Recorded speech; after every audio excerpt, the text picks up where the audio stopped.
Hello दोस्तों, IAS मार्गदर्शक channel पर आपका स्वागत है।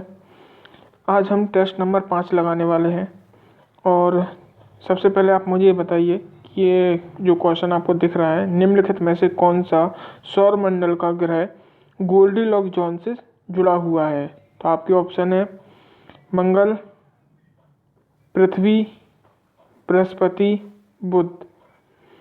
तो बताइए इनमें से कौन से या कौन कौन ग्रह गोल्डीलॉक जोन से जुड़े हुए हैं। चलिए आज का पहला क्वेश्चन लगाते हैं। वर्ष के 21 जून को निम्नलिखित अक्षांशों में से कौन से स्थान पर कभी भी अस्त न होने वाले सूर्य का अनुभव होगा। ऑप्शन है 50 डिग्री उत्तरी अक्षांश, 90 डिग्री दक्षिणी अक्षांश, 21 डिग्री उत्तरी अक्षांश। नीचे दिए गए कूट का प्रयोग कर सही उत्तर को चुनिए। केवल 1 और 2 है, केवल 2 है, केवल 3 या उपरोक्त में से कोई नहीं। तो देखिए इसका सही उत्तर होगा सी, 80 डिग्री उत्तरी अक्षांश। ऐसा क्यों होगा? क्योंकि 21 जून को जो सूर्य है वो कर्क रेखा पर लंबवत होगा। अगर यहाँ पर लंबवत होगा तो इसका मतलब जो 80 डिग्री उत्तरी अक्षांश है, यहाँ पे हमें सूर्य जो है कभी भी अस्त नहीं होगा। और जबकि जो है 50 डिग्री उत्तरी अक्षांश यहाँ पे है, तो यहाँ पे सूर्य अस्त होगा, क्योंकि हम जानते हैं 66.5 डिग्री जो अक्षांश है उत्तरी और दक्षिणी, इन दोनों के ऊपर ही कभी ना अस्त होने वाले सूर्य का अनुभव होता है। तो इसलिए यह वाला होगा नहीं। 90 डिग्री दक्षिणी अक्षांश ये इसलिए नहीं होगा क्योंकि क्वेश्चन 21 जून की बात कर रहा है, यानी वो उत्तरी गोलार्ध की बात पूछ रहा है, तो यहाँ पे तो हमें वैसे भी नहीं देखने वाला है। तो इसलिए इसका आंसर होगा सी। देखिए यहाँ पे ये लिखा हुआ बताया है व्याख्या में, आर्कटिक वृत्त भूमध्य रेखा से लगभग 66.5 डिग्री उत्तर में स्थित है और सेम एक ऐसी अक्षांश जो है दक्षिण में भी स्थित है। तो उत्तरी जो ग्रीष्मकाल संक्रांति है अर्थात 21 जून के दिन आर्कटिक वृत्त और उससे ऊपर के सभी अक्षांशों पर 24 घंटे सूर्य दिखाई देता है। आर्कटिक वृत्त के भीतर जो भी देश आते हैं उनमें यह परिघटना हमें दिखाई देती है। अर्धरात्रि का जिसे सूर्य कहते हैं। अर्धरात्रि का जो सूर्य है वो कुछ देशों का भूभाग आता है, जैसे कनाडा का उत्तरी भाग आता है, ग्रीनलैंड, फिनलैंड, नॉर्वे, स्वीडन, रूस, अलास्का, आइसलैंड आदि देशों में ये घटना हमें देखने को मिलती है। चलिए अगला क्वेश्चन है कि निम्नलिखित कथनों पर विचार कीजिए। पृथ्वी के संपूर्ण भूगर्भिक इतिहास में चुंबकीय ध्रुवों का स्थान अपरिवर्तित रहा है। दूसरा कथन है पृथ्वी के मैग्नेटोस्फीयर ब्रह्मांडीय जो ब्रह्मांड कण विकिरण या कॉस्मिक रे जो हैं उनसे जो है ग्रह को बचाता है। तो बताइए इनमें से कौन सा कथन सही है। केवल 1, 2 दोनों कथन सही हैं या दोनों गलत हैं। तो बताइए इसमें से कौन सा कथन सही है। तो देखिए इसका जो सही उत्तर है वो है 2, यानी बी इसका सही उत्तर होगा। जब हम साकल नेत्र प्रसरण को पढ़ते हैं तो वहाँ पे हमें पता चलता है कि जो कटक है, मिड ओशियानिक रिज है, जो उससे हम दूर जाने पर हमें चुंबकीय प्रभाव देखने को मिलता है, जो हमें बताता है कि पृथ्वी का जो चुंबक है वो कई बार परिवर्तित हुआ है। तो इसलिए हमारा ये वाला कथन गलत हो जाएगा। और जबकि मैग्नेटोस्फीयर है वो ब्रह्मांडीय कणों से जो विकिरण से हमारे ग्रह को बचाता है। तो ये हमारा कथन सही है। ये इसकी व्याख्या है, आप पोस्ट करके इसको वीडियो को पोस्ट करके पढ़ लीजिएगा। जो मैंने आपको बताया वो इसमें लिखा हुआ है। अगला क्वेश्चन है हमारा, अंतरिक्ष क्षेत्र में भारत के प्रदर्शन के संदर्भ में निम्नलिखित कथनों पर विचार करिए या कौन कौन से कथन जो है सही है। पहला कथन है भारत अपने प्रथम प्रयास में मंगल की कक्षा में पहुंचने में सफल होने वाला प्रथम राष्ट्र है। दूसरा है भारत अंतर्राष्ट्रीय अंतरिक्ष स्टेशन का सदस्य है। तो निम्नलिखित कूट का प्रयोग कर सही उत्तर चुनिए। 1, 2, दोनों सही हैं या दोनों में से कोई सही नहीं है। तो बताइए इसका सही आंसर क्या होगा। तो देखिए इसका सही आंसर है केवल एक, यानी कि ए इसका सही आंसर होगा। हमारा जो मार्स ऑर्बिटर मिशन है वो पहली बार में मंगल की कक्षा में पहुंचने वाला यान है। इस कारण से भारत पहला राष्ट्र है जो प्रथम बार में अपने प्रथम प्रयास में मंगल तक पहुंचा। दूसरा कथन बिल्कुल ही गलत है, भारत अंतर्राष्ट्रीय स्टेशन का सदस्य नहीं है।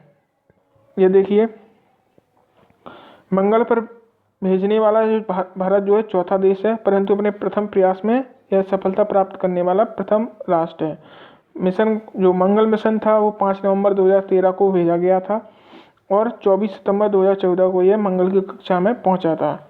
अंतर्राष्ट्रीय स्पेस स्टेशन जो है 400 किलोमीटर की ऊंचाई पर स्थित एक प्रयोगशाला है। भारत इसका सदस्य नहीं है। इस प्रयोगशाला में कनाडा, जापान, रूस, संयुक्त राज्य अमेरिका, यूरोपियन स्पेस एजेंसी के साथ अन्य 11 देश भी शामिल है, जैसे Belgium, Denmark, France, Germany, Italy, Netherland, Norway, Spain, Sweden, Switzerland और यूनाइटेड किंगडम, ये सभी इसमें शामिल हैं। अगला प्रश्न है ग्रीस अयनात के दौरान उत्तरी गोलार्ध के सभी अक्षांशों पर दिन की लंबाई लगभग समान होती है। दूसरा कथन है विषुव के दौरान सभी अक्षांशों पर दिन और रात की लंबाई लगभग समान होती है। तो बताइए इनमें से कौन सा कथन सही है, बताइए। पहला, दूसरा, दोनों सही हैं या दोनों गलत हैं। तो देखिए इसका सही आंसर होगा 2, विषुव के दौरान सभी अक्षांशों पर दिन और रात की लंबाई लगभग समान होती है। पहला इसका गलत है क्योंकि उत्तरी गोलार्ध ग्रीष्म अयनात का मतलब है 21 जून के दिन, तो 21 जून के दिन तो केवल उत्तरी गोलार्ध में कर्क रेखा पर जो है दिन की लंबाई सबसे ज़्यादा होगी और उसके ऊपर जाने पर दिन की लंबाई कम होगी और उसके नीचे जाने पर भी दिन की लंबाई कम होती जाएगी। तो ये बिल्कुल गलत है। विषुव के दौरान सभी अक्षांशों पर दिन रात जो है इनकी लंबाई समान होगी, इसलिए कथन 2 सही है। देखिए विषुव जो एक ऐसी स्थिति है जिसमें भूमध्य रेखा पर सूर्य की किरणें लंबवत होती हैं और यह वर्ष में 2 बार 21 मार्च और 23 सितंबर के दिन होता है और इस दिन संपूर्ण पृथ्वी पर दिन रात बराबर होते हैं। ठीक है, ग्रीष्म अयनात जो होता है वो गोलार्ध का उत्तरी गोलार्ध, ये संबंधित गोलार्ध है तो इसका मतलब है उत्तरी गोलार्ध के दिन का सबसे बड़ा दिन। नहीं, संबंधित गोलार्ध का मतलब है कि ग्रीष्म अयनात ये सभी जगह, जैसे हमारे यहाँ 21 जून को होता है तो और दक्षिणी गोलार्ध में ये 22 जून को होता है। 22 जून नहीं, सॉरी 22 दिसंबर के दिन होता है। ठीक है, तो सूर्य की संबंधित गोलार्ध में वर्ष का सबसे बड़ा दिन होता है जिसमें सूर्य की किरणें उत्तरी गोलार्ध में कर्क रेखा पर और दक्षिणी गोलार्ध में मकर रेखा पर लंबवत होती हैं, परंतु दिन की लंबाई प्रत्येक अक्षांश पर अलग अलग होती है। समझ में आ रहा है? परंतु दिन की लंबाई प्रत्येक अक्षांश पर अलग अलग होती है, इस कारण से यह कथन गलत है। चलिए आगे बात करते हैं। अगला क्वेश्चन है निम्नलिखित कथनों पर विचार कीजिए। चंद्रमा की पृथ्वी के साथ टाइडल लॉकिंग के कारण पृथ्वी से चंद्रमा का केवल एक ही भाग दिखाई देता है। चंद्रयान 2 चंद्रमा के विमुख फलक पर उतरने का प्रयास करने वाला विश्व का प्रथम अभियान है।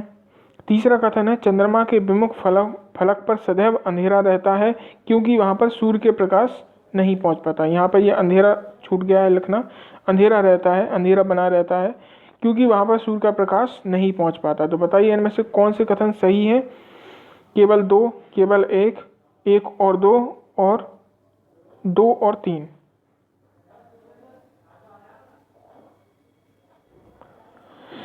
तो देखिए इसका जो सही आंसर है वो केवल है 1, यानी कि 20 का सही आंसर होगा।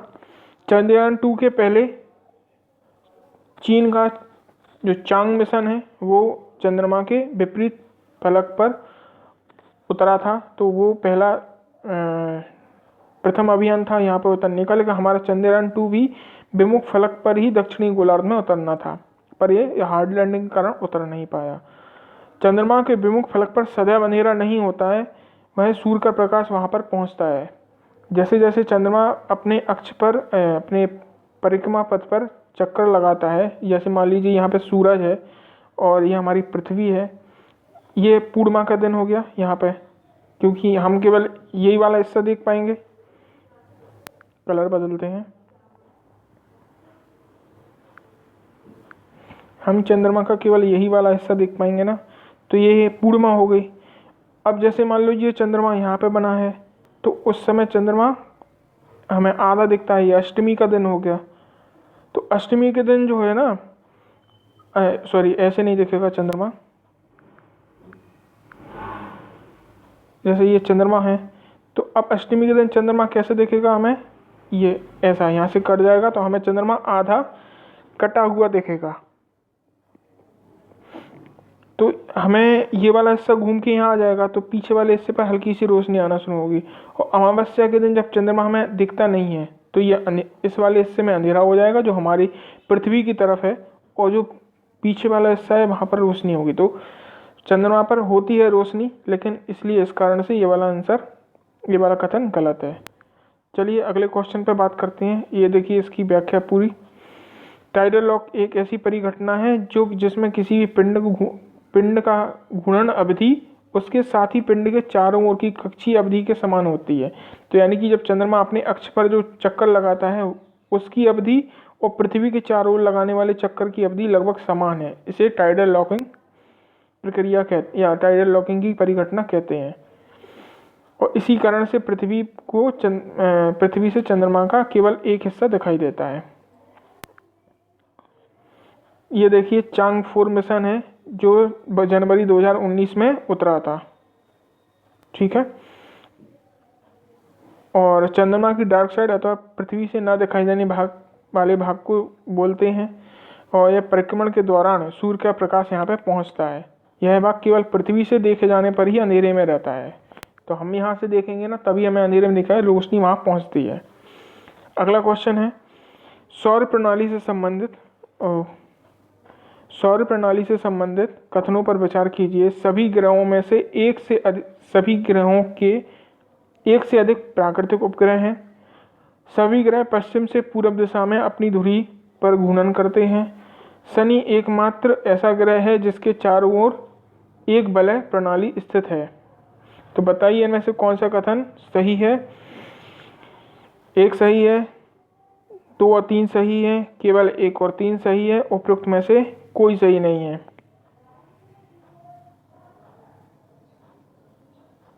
तो देखिए इसमें से कोई भी सही नहीं है। सभी ग्रह के एक से अधिक प्राकृतिक उपग्रह नहीं है, क्योंकि बुध और शुक्र इनके प्राकृतिक उपग्रह नहीं है, इसलिए पहला कथन गलत हो जाएगा।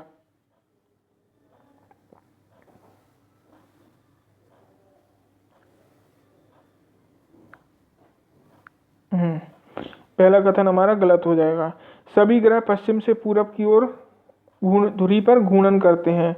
तो शुक्र जो यू भी है ना, यूरेनस और वीनस, ये दोनों पूरब से जो पश्चिम से पूरब यानी उल्टी दिशा में पूरब से पश्चिम की ओर घूमते हैं। तो इसीलिए यह वाला कथन भी हमारा गलत हो जाएगा। शनि एकमात्र ऐसा ग्रह है जिसके चारों ओर वलय प्रणाली स्थित है, तो ये भी गलत है।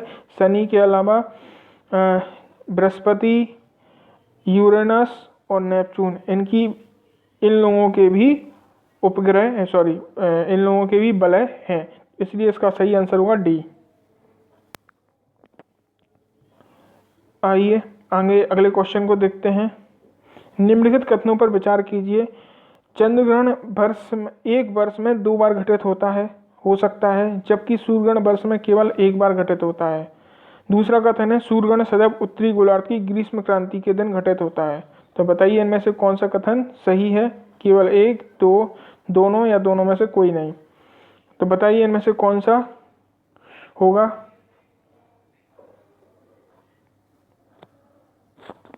देखिए इसमें से कोई भी सही नहीं है, इसका आंसर डी होगा। चंद्रग्रहण वर्ष में, ये देखिए, चंद्रमा की कक्षीय झुकाव की भिन्नता के कारण वर्ष में केवल 2 समय की अवधियां ऐसी आती हैं जहां चंद्रग्रहण घटित होता है। प्रत्येक समय अवधि लगभग 35 दिनों की होती है। तो 6 महीने में केवल साल में 2 बार ऐसा समय आता है जब चंद्रग्रहण या ग्रहण हो सकते हैं। और जो प्रत्येक अवधि है, यानी जो 6 महीने के दौरान अब दो अवधि पड़ेंगी, तो प्रत्येक अवधि लगभग 35 दिन की होती है, जो 6 महीने के अंतर पर प्रारंभ होती है। प्रत्येक अवधि में 2 से 3 ग्रहण हो सकते हैं। प्रत्येक अवधि में 2 से 3 ग्रहण हो सकते हैं। इस अवधि के दौरान चंद्रमा का झुकाव कम हो जाता है। चंद्रमा और पृथ्वी के जो अक्ष नहीं या परिक्रमण पथ हैं, उनमें लगभग 5 डिग्री का अंतर होता है। तो इस वजह से ये झुकाव कम हो जाता है इन 6 महीनों में। तो सूर्य, चंद्रमा, पृथ्वी एक सीध में आ जाते हैं, जो कि ग्रहण घटित होने के लिए आवश्यक परिस्थिति है। अधिकांश कैलेंडर वर्षों में 2 चंद्रग्रहण होते हैं, किंतु कुछ वर्षों में 1 या 3 चंद्रग्रहण भी घटित हुए हैं। 1 या 3 अथवा कोई भी चंद्रग्रहण घटित नहीं हुआ है। ठीक है। सौर ग्रहण वर्ष में 2 से 5 बार लगते हैं।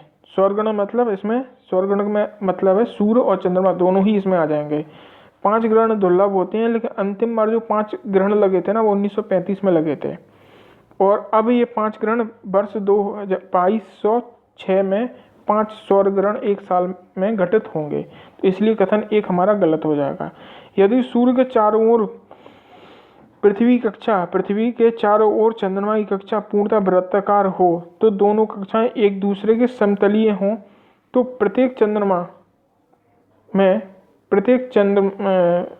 प्रत्येक बार 2 ग्रहण घटित होंगे, और प्रत्येक पूर्णिमा पर चंद्र ग्रहण और प्रत्येक अमावस्या पर सूर्य ग्रहण हुआ। अगर ये तीनों ऐसे लाइन से आ जाए ना, समतल एक रेखा में, तो प्रत्येक पूर्णिमा और प्रत्येक चंद्रमा अमावस्या के दिन ग्रहण होंगे। तो ऐसा पॉसिबल नहीं है, तो ये इसलिए हमारा कथन 2 भी गलत है। अगला क्वेश्चन है, निम्नलिखित में से कौन सा पृथ्वी के गोलाकार होने के प्रमाण है? पहला है बिना तीव्र ढाल के पृथ्वी का संभावित 9 परिसंचलन। दूसरा है पृथ्वी के विभिन्न स्थानों पर सूर्य उदय और सूर्यास्त का अलग अलग समय पर होना। तीसरा है चंद्रग्रहण के दौरान पृथ्वी की छाया का आकार। तो बताइए इनमें से कौन सा सही है? 1, 2 सही हैं, 1 और 3 सही हैं, केवल 2 सही है, 1, 2, 3 सही हैं। तो बताइए इनमें से कौन सा सही है?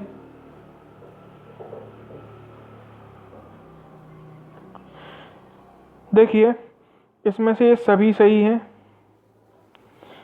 चंद्रग्रहण के दौरान जो चंद्रमा पर पृथ्वी की छाया दिखती है वो गोलाकार होती है, तो ये बताता है कि पृथ्वी गोल है। जो छाया अगर गोलाकार छाया दिख रही है, तो इसका मतलब यही है कि हमारी पृथ्वी का आकार गोल है, क्योंकि गोलाकार चीज की छाया ही गोल बनती है। दूसरा है पृथ्वी के विभिन्न स्थानों पर सूर्य उदय और सूर्यास्त का अलग अलग समय पर होना। ये बात सही है। चीज गोल, कोई भी अगर वस्तु का आकार गोल है, तो यहाँ पर मान लीजिए सूर्य उदय हो रहा है, तो यहाँ पर सूर्य अस्त होगा। यहाँ पे उस वक्त दोपहर का टाइम है, यहाँ पे आधी रात है, तो अलग अलग समय पर सूर्य अस्त होता है, अलग अलग समय पर सूर्य उदय होता है। तो ये भी हमें बताता है कि हमारी पृथ्वी गोल है। सही है। दूसरा है बिना तीव्र ढाल के पृथ्वी का संभावित 9 परिसंचलन। तीव्र ढाल मतलब यानी कि हम यहाँ से तीव्र जो पृथ्वी का जा रहे हैं, हम समुद्र यात्रा कर रहे हैं, उस दौरान हम तेजी से जा तो सकते हैं जहाज से, लेकिन ढाल हमारा कम है। लेकिन अगर मान लीजिए यहाँ पर कोई जहाज है,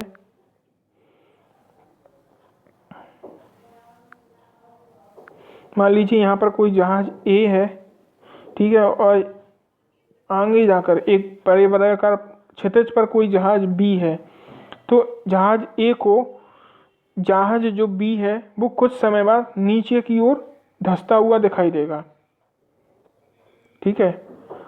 या इसको हम इस प्रकार से भी कह सकते हैं कि अगर हम परिसंचलन कर रहे हैं या समुद्री यात्रा कर रहे हैं, तो हमें कोई सीमा प्राप्त नहीं होती। तो सीमा अगर प्राप्त नहीं हुई, तो इसका मतलब है कि जो पृथ्वी है वो गोलाकार है।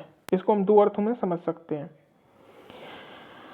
देखिए ये इसका समुद्री यात्रा का जो परिसंचलन का एग्जाम्पल है, 1520 में मैगलन एक समुद्री यात्री थे। इन्होंने पृथ्वी का परिक्रमण किया था और इनकी परिक्रमण से ही हमें ज्ञात हुआ कि पृथ्वी गोल है। इन्होंने पूरी पृथ्वी का परिक्रमण किया था।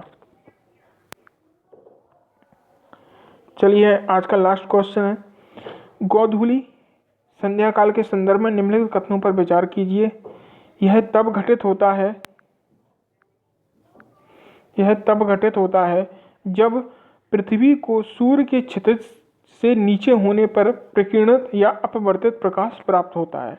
दूसरा कथन है, विषुवत रेखीय क्षेत्रों में गोधूली की अवधि उच्च अक्षांशों की तुलना में छोटी होती है।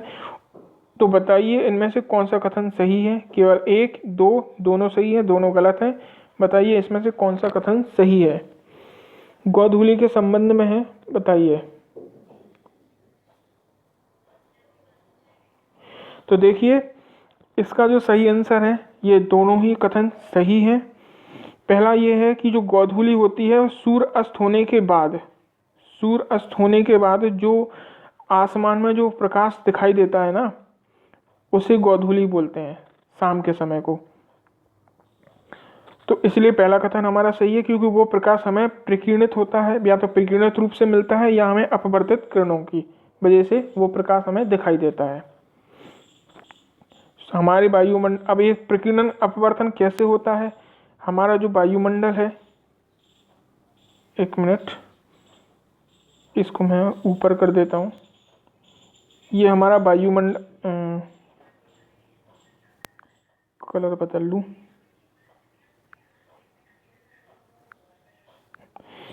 ये हमारा वायुमंडल है और ये हमारे वायुमंडल जो है लेयरों से बना हुआ है, ठीक है। तो इस प्रकार से ये लेयर हमारे वायुमंडल की लेयरें हैं। अब जो सूर्य उदय होता है, तो सूर्य से प्रकाश किरण आती है, वो टकराकर नीचे की ओर आ जाती है, इन लेयरों से अपवर्तित होकर नीचे की ओर आती है। सूर्य उदय होने से पहले हमें सूर्य होने का आभास होता है कि सूर्य उदय हो गया है। अब दूसरा प्रश्न है, या दूसरा कथन है, भूमध्य रेखीय क्षेत्र में गोधूली की अवधि जो है उच्च अक्षांशों की तुलना में छोटी होती है। तो इसको समझ लीजिए कैसे होती है। ये हमारी पृथ्वी है, ये भूमध्य रेखा है।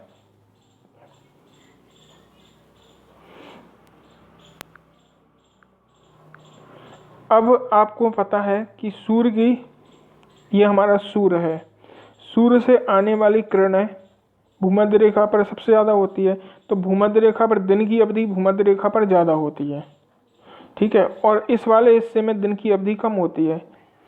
तो सूर्य जब यहाँ पे सूर्य अस्त होगा उच्च अक्षांशों पर, तो सूर्य यहाँ पर अस्त हो जाएगा और गोधूली की जो यहाँ से परावर्तित होकर किरणें जाएंगी, यहाँ पर ज़्यादा किरणें पहुँचेंगी। तो यहाँ पर हमें क्योंकि जो किरणें हैं उनको कोणीय यानी कोण पर जा रही हैं, किसी कोणीय कोण पर, निश्चित कोण पर उच्च अक्षांशों पर पहुँच रही हैं, तो वहाँ से अपवर्तित होकर यहाँ पर लंबे समय तक हमें सूर्य प्रकाश मिलता रहेगा। अब यहाँ पर अगर हम बात करें इस वाले हिस्से में सूर्य सीधे लंबवत आता है, सूर्य की किरणें सीधी लंबवत पड़ती हैं, तो यहाँ पर अपवर्तन के जो है चांसेस कम रहते हैं। तो इसलिए सूर्य अस्त होने के बाद जल्दी यहाँ पर रात हो जाती है, सूर्य प्रकाश जल्दी ही समाप्त हो जाता है। तो इस वजह से यहाँ पर जो गोधूली या संध्या काल का समय छोटा होता है और यहाँ पर समय लंबा होता है। आशा करता हूँ ये बात आपको समझ में आ गई होगी। इसकी व्याख्या है, आप इसको पढ़ लीजिएगा। मैंने आपको जो भी अभी बताया वो इसमें लिखा हुआ है। थैंक यू फॉर वॉचिंग, और अगला टेस्ट कल देखेंगे। तब तक पढ़ते रहिए और अपना ध्यान रखिए।